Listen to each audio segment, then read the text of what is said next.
Bab 189, Sumber Cahaya, 1. Jangan lupa like dan subscribe, agar kami makin semangat upload lebih banyak. Eugene perlahan meluruskan punggungnya. Dia bisa merasakan denyutan di kepalanya perlahan surut, tapi matanya masih terasa cukup kering dan tegang. Jika bisa, dia ingin menariknya keluar dan membilasnya dengan air. Jumlah mereka cukup banyak, gumam Eugene sambil mengangkat kepalanya. Dia bisa melihat sekitar 200 sosok bergerak di kejauhan. Tidak diragukan lagi, ini adalah para paladin dan inkuisitor. Meskipun warp gate telah terputus, sekarang telah diaktifkan. Mereka datang untuk mengetahui keberadaan Eugene. Mereka datang dengan cepat, dan Eugene tidak menginginkan konfrontasi yang tidak perlu. Namun, jelas bahwa mereka tidak mempertimbangkan keinginannya. Meskipun mereka tidak akan langsung menyerang, mereka pasti akan membuat komentar yang mengganggu dan mengirimnya kembali. Di mana saya? Eugene bertanya-tanya. Dia hanya tahu bahwa dia berada di suatu tempat di pegunungan tetapi tidak menyadari lokasi persisnya. Namun, itu tidak terlalu penting. Kehadiran para paladin dan inkuisitor sudah cukup untuk mengisyaratkan keberadaan sumber cahaya di sekitarnya. Proyeksi dari Holy Grail dan tulang rahang menunjukkan sebuah kuil tua. Namun, dia tidak melihat kuil seperti itu di sekitarnya. Itu diharapkan, karena rumor tentang sumber cahaya tidak diketahui publik, bahkan kuil pun disembunyikan. Eugene mengangkat Akasha ke udara. Dia bisa melihat sihir menembus ruang di sekitarnya, meskipun tidak mungkin untuk memahami sebagian besar mantra bahkan dengan Akasha karena itu adalah sihir ilahi. Itu adalah penghalang kompleks yang menggabungkan sihir biasa dan sihir ilahi. Akan sulit untuk menerobos hanya dengan sihir saja. Lalu tidak bisakah dia meledak dengan paksa? Itu adalah cara berpikir yang sangat sederhana, bahkan bodoh, tetapi Eugene tidak berpikir panjang. Dia telah menghancurkan pilar cahaya katedral Tresia dan keluar dengan Holy Grail dan tulang rahang. Kemudian dia mengaktifkan kembali warp gate dan tiba di tempat ini, area terlarang. Dia sudah melewati beberapa garis, jadi dia tidak punya alasan untuk memeras otaknya untuk masalah sesederhana itu. Dia tidak perlu ragu hanya karena metodenya brutal. Apa ini? Eugene bergumam dengan kebingungan saat dia mencoba untuk menghunuskan Moonlight Sword. Tapi, bertentangan dengan niatnya, dia mendapati tangannya melilit pedang yang berbeda, pedang suci, Altair. Itu telah bergerak dengan sendirinya dan beristirahat di tangan Eugene. Eugene mengerutkan kening ketika dia berbicara, kamu tidak pernah menunjukkan apapun kepadaku ketika aku sangat mengharapkannya, jadi apa yang kamu lakukan sekarang? Siapa yang bertanggung jawab untuk menggerakkan pedang? Apakah itu Dewa Cahaya? Jika demikian, Eugene ingin menghancurkan Altair berkeping-keping. Dia tidak peduli betapa berharganya pedang itu atau apa yang diwakilinya. Dia tidak menyukainya, jadi dia ingin menghancurkannya. Hal-hal yang ditunjukkan kepadanya oleh Holy Grail of Anise dan tulang rahang Saintes sudah cukup. Gambar melintas di benaknya, sungai darah yang mulai mengalir dari jauh, masa lalu yang tidak diketahui, wajah Anise yang tanpa ekspresi, air mata yang membasahi wajah Christina, serta gadis-gadis yang tak terhitung jumlahnya yang akan berada di sana, mereka yang keberadaannya samar dan melayang. Ikatan yang menjijikkan. Tuhan, Eugene menghunus pedang suci sambil menggertakkan giginya. Dengan satu gerakan cepat, dia berusaha mematahkannya dengan membenturkannya ke tanah. Jika itu tidak cukup untuk menghancurkannya, maka, lalu dia ingin merendam pedang itu dengan darah para fanatik yang menyembah makhluk keji itu sebagai Tuhan mereka. Namun, saat pedang itu hendak menabrak tanah, cahaya tipis menyelimuti tubuhnya. Eugene terpaksa menghentikan dirinya dengan takjub ketika cahaya perlahan menyebar dari bilahnya dan melilit Eugene. Pedang suci juga bukan satu-satunya objek penerangan. Cawan suci dan tulang rahangnya juga terpancar di tangan satunya. Masing-masing dari dua relik suci memancarkan cahaya seolah menanggapi pedang yang bersinar. Eugene menatap cahaya sejenak, lalu melanjutkan ke depan dengan cemoohan. Ada paladin dan inkuisitor yang berjaga di sekitar gerbang warp. Mereka berasal dari organisasi yang berbeda, tetapi mereka berbagi misi yang sama. Namun, mereka diberi perintah berbeda dan cara berbeda untuk menjalankan misi mereka.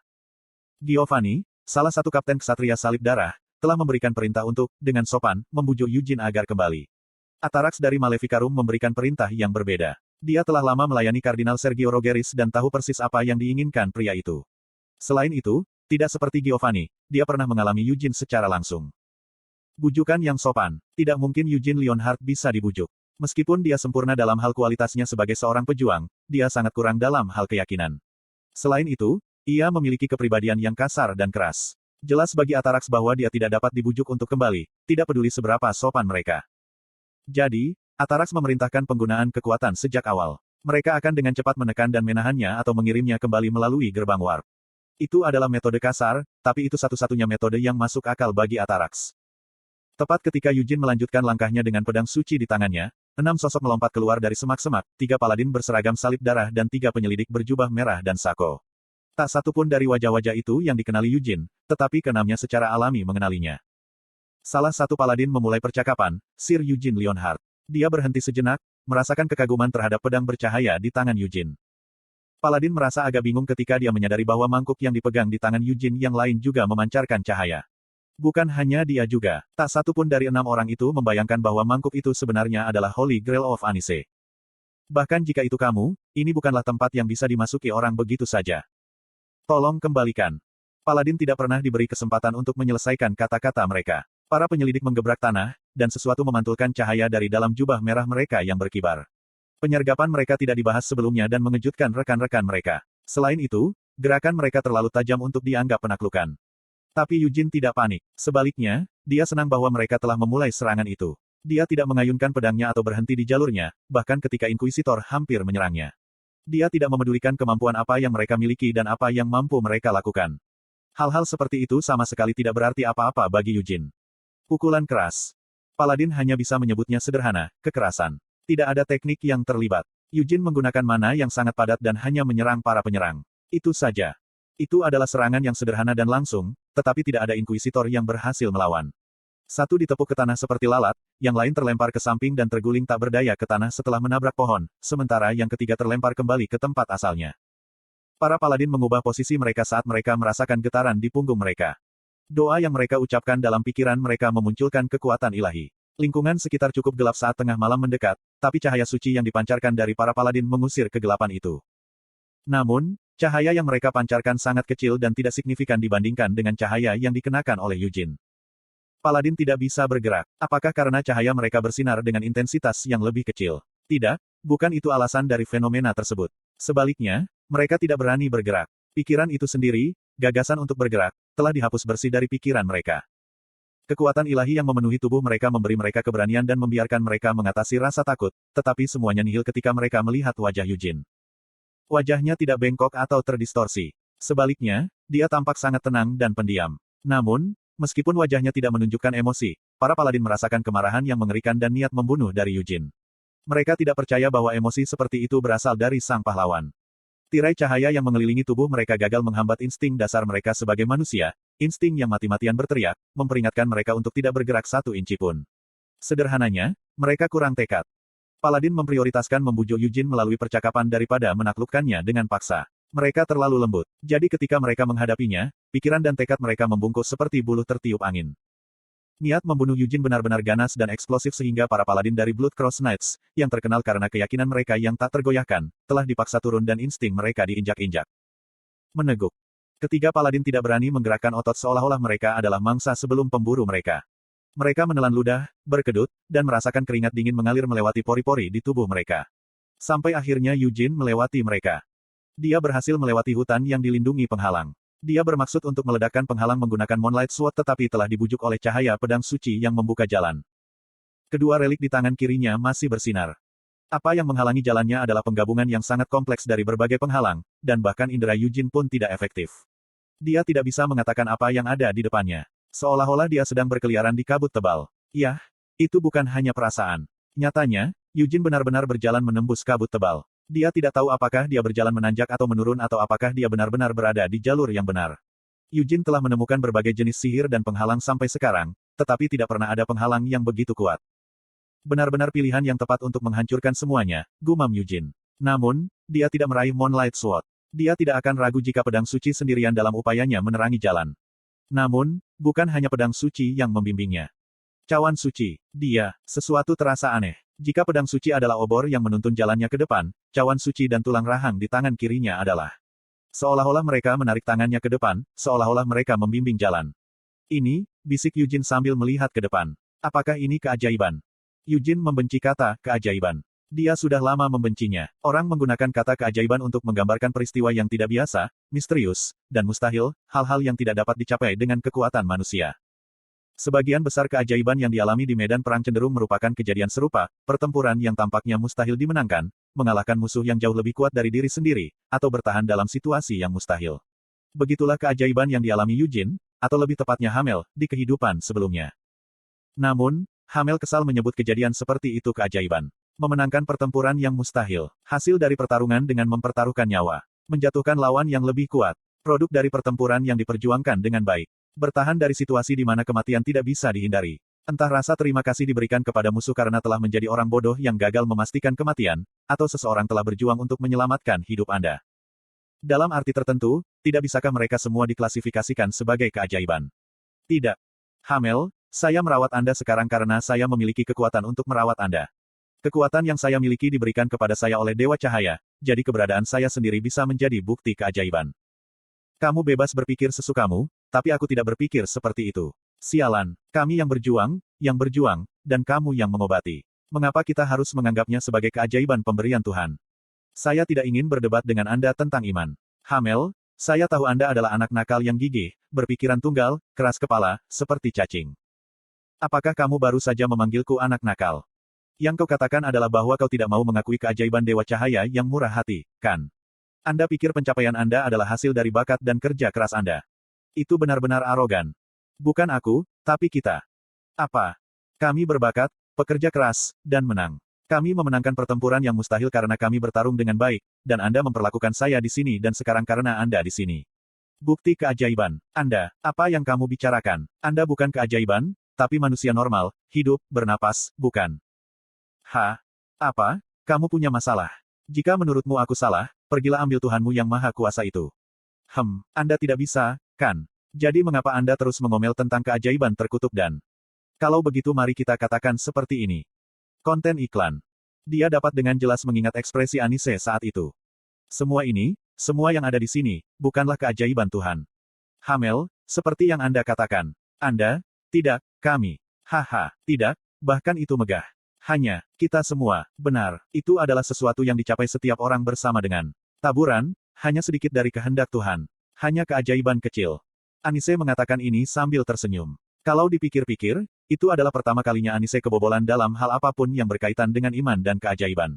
Itu adalah pertama kalinya dia mundur dan mengakui bahkan sedikit tanpa memaksakan pandangannya sendiri. Sebuah keajaiban kecil. Eugene berhenti. Dia tidak bisa berjalan lagi. Anise selalu berbicara tentang Tuhan, cahaya, dan keajaiban. Dia selalu berdoa kepada Tuhannya dengan senyum abadi. Anise benar-benar percaya akan keberadaan Tuhan. Setidaknya, begitulah yang selalu terlihat. Anise lebih putus asa dari siapapun untuk keberadaan Tuhan. Dia harus. 300 tahun yang lalu, Anise ingin membawa semua orang yang meninggal ke surga. Dia menyatakan bahwa dia akan menumpahkan darah atas nama Tuhan dan menerangi kegelapan atas nama Tuhan. Dia telah menyatakan bahwa dia akan bersinar sebagai cahaya yang paling cemerlang setelah Tuhan untuk membawa terang kepada yang terkutuk dan memimpin mereka ke surga. Terkadang, dia mempertanyakan keberadaan Tuhan dan surga. Banyak orang meninggal. Hari-hari dipenuhi dengan penderitaan dan kematian.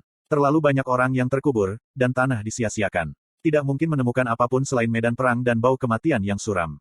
Itu adalah era di mana makhluk iblis membunuh manusia, monster membunuh manusia, setan membunuh manusia, dan manusia membunuh manusia. Jadi Anise meragukan keberadaan Tuhan. Tuhan yang Maha Tahu dan Maha Kuasa tidak ditemukan dimanapun ketika dunia sangat membutuhkan kehadirannya. Tuhan tidak menumpahkan darah demi domba-dombanya. Tuhan, yang disebut cahaya untuk mengusir semua kegelapan, tidak mengusir malam abadi dari zaman kegelapan. Setiap hari, matahari berganti senja, lalu sekali lagi membawa cahaya saat fajar, namun dunia menyambut sinar matahari yang baru sama sekali tidak berbeda dengan malam sebelumnya. Keputusasaan mengisi hari-hari yang tidak berubah, dan tepat ketika dia berada di ambang kehancuran ketika dia tidak lagi memiliki keinginan untuk mengatasi kemabukannya, Hamel mengakui keajaiban Tuhan untuk pertama kalinya dalam hidupnya. Vermont, keberadaannya adalah keajaiban Tuhan. Tuhan bukannya tidak peduli dan tidak ada. Sebaliknya, dia mencoba menyelamatkan dunia dengan mengirimkan Vermont. Begitulah cara Eugene meyakinkan dirinya sendiri. Anise, panggil Eugene. Pertarungan yang panjang dan intens selalu dihiasi dengan minuman di akhir. Saat pertempuran yang mengerikan dan menyiksa itu berakhir, punggung Anise selalu berlumuran darah. Untungnya, bau darahnya telah ditutupi oleh bau darah yang menyengat dari sekeliling mereka. Ketika Anise melepas seragamnya dan menunjukkan punggungnya yang berlumuran darah, Hamel melihat bagaimana stigmatanya telah menyebar dibandingkan sebelumnya. Anise minum ketika dia menyeka darah dari punggungnya dan mengoleskan salep. Haruskah aku membawa alkohol? Bisik Eugene. Tapi tidak ada jawaban. Tangan kecil pucat itu menuntun Eugene. Dia tidak bisa mencium bau darah dari gadis itu. Pakaian yang dulu berlumuran darah sekarang putih dan bersih. Jadi Eugene ingin menangis. Tak bisa ia pungkiri tak ada kehangatan yang terpancar dari tangan yang menuntunnya. Dia bahkan tidak bisa merasakan beratnya. Meskipun dia bisa melihat rambut pirang berkibar dan punggung gadis itu sejelas siang hari, dia tahu betul bahwa dia bukan dari yang hidup. Dia tidak ingin percaya bahwa keajaiban kecil yang kejam ini adalah hadiah dari Tuhan. Kamu, panggil Eugene, tetapi gadis kecil itu tidak pernah berbalik. Dia terus maju dan membimbing Eugene ke jalan yang benar. Meskipun kabut perlahan menghilang, Eugene tidak ingin mengalihkan pandangannya. Dia melihat tangan kecil, lengan, punggung, dan rambut gadis kecil itu menarik tangan kirinya. Petik 2. Akan pergi ke surga, kan? Tolong tutup mata terhadap amoralitas ini. Jika tidak mampu, mohon limpahkan kewajiban masuk surga ke atas pundak hambamu ini. Kalau begitu, mari kita bersatu kembali suatu hari nanti di tempat yang sama. Anda telah menjadi bidadari di surga, bukan? Sebelum dia menyadarinya, Yujin tidak lagi berjalan melewati hutan. Mimpi yang diperlihatkan kepadanya oleh pedang suci dan doa Anise. Jika bukan kita, siapa yang bisa pergi ke surga? Itu pasti benar. Lebih dari siapapun, Anise, Anda layak masuk surga. Yujin dengan jujur berpikir begitu. Dia tahu persis jenis kehidupan yang dijalani Anise di kehidupan sebelumnya. Jika bukan karena hal lain, surga harus ada demi adas manis. Seperti yang dia harapkan, dia harus menjadi cahaya paling cemerlang kedua setelah Tuhan untuk menerangi surga. Kita pasti bisa bersatu kembali di surga. Jika kita tidak. Ketak. Holy Grail jatuh dari tangannya. Piala dan tulang rahang yang ada di dalamnya berguling-guling di tanah. Maka Tuhan tidak ada. Dia menemukan dirinya di suatu tempat di bawah tanah mengikuti bimbingan gadis kecil itu. Apa yang menyambutnya bukanlah halusinasi yang diciptakan oleh penghalang.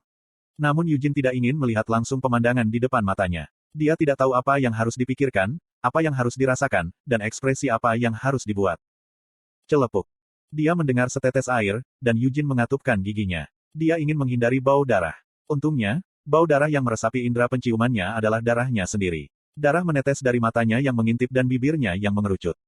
Saya harus melihat. Sebuah suara bergema di kepalanya, suaranya sendiri. Yujin perlahan mengangkat kepalanya dan menatap lurus ke depan. Banyak pipa yang melapisi dinding itu. Bersentuhan dengan mata air. Air ditarik ke dalam pipa, melewati jeroannya, melalui saringan. Lalu jatuh kembali ke genangan air. Langkah terakhir pemurnian bertanggung jawab atas suara air yang memenuhi ruangan. Ada banyak filter. Ada banyak pipa. Seluruh proses diulangi, berulang-ulang. Pipa tengah mengambil air dari mata air dan kemudian mengarahkannya ke tempat lain.